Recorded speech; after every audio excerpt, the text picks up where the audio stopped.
Okay, hello everyone.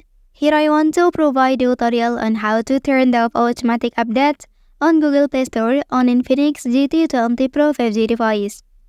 Well, automatic updates can consume significant amounts of mobile data, especially for large apps or games. So, turning off automatic update helps conserve data, particularly if you have a limited data plan. Okay, so let's go to the tutorial.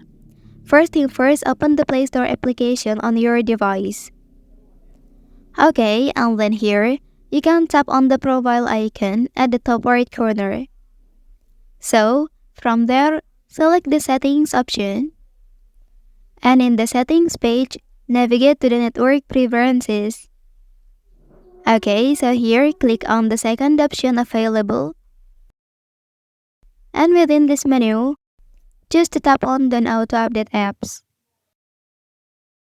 By selecting this option, the auto updates on the Play Store are successfully turned off, giving you more control over when and how your apps are updated on your device.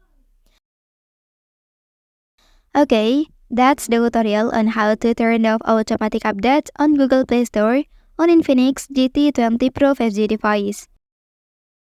If you are helped by this video, don't forget to like and subscribe to get all the information from this channel. Thank you.